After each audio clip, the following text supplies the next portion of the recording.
Walk into Big Nose Kate's saloon, order a drink from the bar, sip and drink and know that Wyatt Earp, Doc Holliday, and the Clantons all stood in that spot and picked their drinks up off the same bar.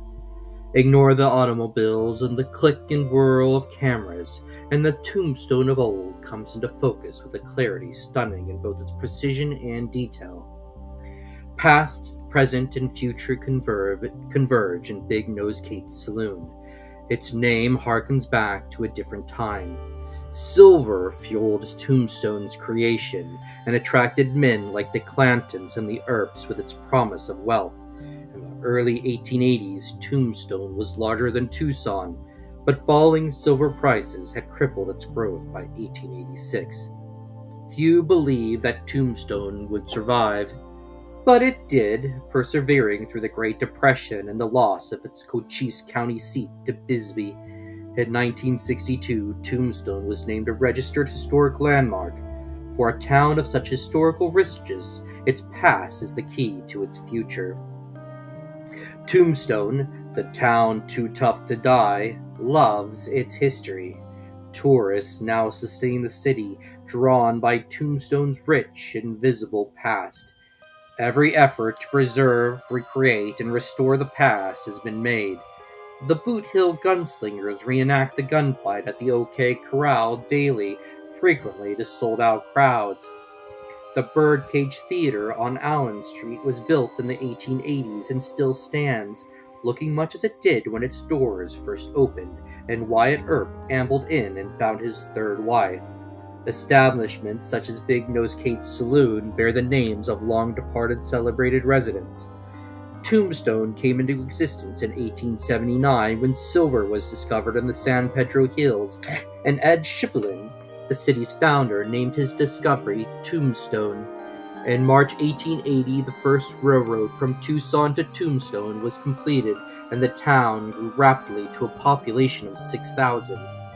Men flocked to Tombstone to make their fortunes in the silver mines, but the work was long and hard, with few attaining the wealth that they had envisioned. Women also came to Tombstone seeking their fortunes. Those who wanted more than the lowly wages paid to seamstresses, cooks, or laundresses worked in the saloons. It was a job fraught with peril, but could be lucrative. Women set their prices, and many of them made more money than those they served.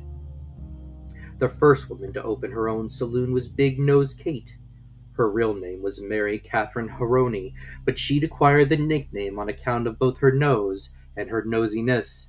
Her fame was acquired through her association with two of Tombstone's most celebrated residents, Wyatt Earp and Doc Holliday. Although she denied it, many speculated that she and Earp had had an affair long before she ever met Holliday. Regardless, her name will now and forever be tied with Holliday. And as it is with so many of the great love stories, theirs was a tumultuous relationship, passionate and manic. The pair fought and loved madly. While she saved Holliday from the gallows at least once, she also was responsible for his arrest. After a stagecoach was robbed in 1881, Kate, drunk and enraged with Holliday after another of their epic fights, signed an affidavit stating that Holliday was one of the parties involved in the robbery. He was arrested and released only when Kate recovered enough of her sobriety to recant her testimony. Kate is immortalized today in Tombstone by the saloon that bears her name. She never owned this establishment. In fact, the saloon was once known as the Grand Hotel, home to Tombstone's famed residents. The Grand Hotel attracted many like the Earps, the Clantons, and the McClarys, and the hotel's register shows the latter two were registered as guests the night before the OK Corral gunfight.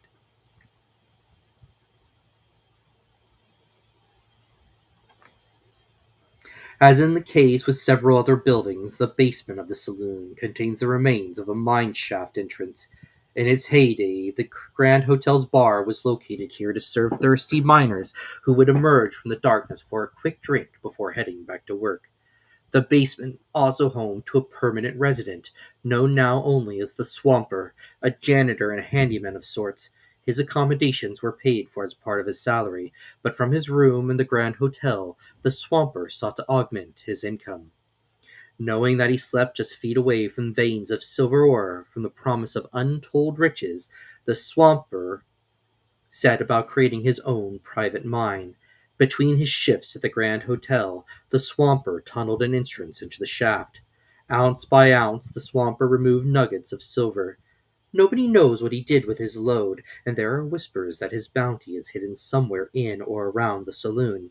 Yet while the fate of his wealth is unknown, those in Tombstone know the swamper is still alive and well, at least in spirit.